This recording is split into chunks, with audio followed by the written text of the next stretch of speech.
Hi guys, my name is Tatiana, and in this video I'm going to teach you how to tune up privacy settings in ChatGPT. The setting actually is not that obvious. Go to the settings here. So when you click data controls, by default you will see this toggle on, improve the model for everyone. It's not very obvious, but what essentially it means is that you're allowing ChatGPT and OpenAI, which created it, to use data which you search, your conversations, your chats, for training AI. I mean, there is kind of like a catch-22 here. On the one hand, maybe you do want to help and to train AI and make it work for you because you use it, and many people use it for free. I personally don't want it. I'm concerned even to allow my chats to be used, so I'm gonna put it off. I wish there were a setting where you could tune up each specific chat, because maybe for certain cases I don't mind chat history to be used, but for some other chat searches I would prefer not to allow. This is basically the setting which I wanted to show to you. But if you go to the App Store itself, in my case it's an iPhone, so I click on ChatGPT, and you can click like this on any app. And if you scroll down, I don't know if you knew that or not, but you can see what data is linked to you. I usually check this all the time when I'm downloading some app, because you'd be surprised how much data is tracked on some very simple apps. Like, it's shocking. Whereas some other apps, which I would expect to track much more, they might say like, we do not track information, and I respect that so much, and I really appreciate that, even free apps. Here what concerns me is user content. Like, if we click on it and see more of it, it's not very clear what kind of user content they're tracking. I actually noticed it by chance. I was installing the app to my phone, and before that I already fell in love with it on my desktop. I just installed it today and I was super excited to use it and impressed, to be honest.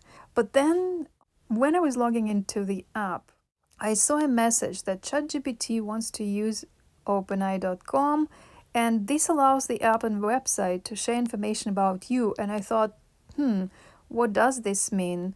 When I googled what does it mean, they're saying here that when you sign into the ChatGPT app, you essentially are giving OpenAI, the company that developed ChatGPT, permission to collect and use data about your interactions with the service, including your questions, responses, and sometimes even your device information, to improve their AI models by training them on this data. Meaning, your conversations could be used to refine how ChatGPT responds to future users, unless you specifically opt out of this feature in the privacy settings. And then when I clicked on it, so they would show that there are certain privacy settings, and I opened that, and I will share the link to that article in the description. And so basically, if you scroll down, and it's not a long article, it just shows you where to disable those settings. So you have to go to data control, and then they show you that how to switch the toggle, as you see it here. So you can go ahead and read that article, but the most important is that to know that there is an option to opt out. Unfortunately, there is no option to opt out for a specific chat. And also they say that there is such a thing as temporary chats, and they are deleted in 30 days. And they are reviewed only when needed to monitor for abuse, and won't be used for model training. Also, in the app here, you can go further and you can see developers' privacy.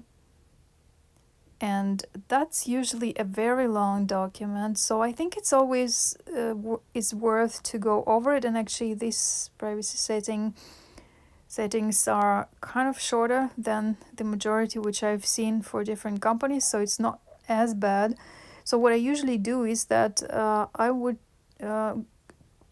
send myself a link, like I can do it now, for example, and I will put a tag or something so that I can find it easier, and that way at least I have the link to read it later. Honestly, I've never went back and read it later, but I highly recommend you to do it if you use a certain app a lot.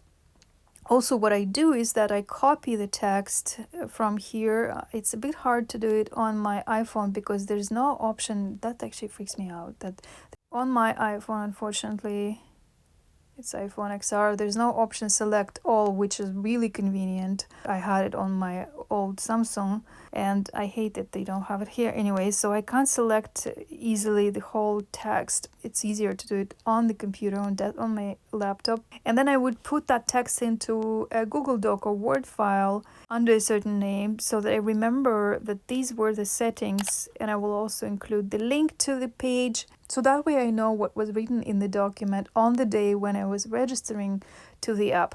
It would be even better if there were some kind of PDF or something and you can send it to yourself, because that way if you email it to yourself, you have a proof that there is a certain document. Although I hope I will never have to argue over any app with anyone, but still. Anyways, that's how you can set settings, and you can also see, if you click see details, like usually there are some more links here. So that's basically how you check whether an app has tracking or not and to what extent. Subscribe to the channel and I'll be back with another video. Stay well.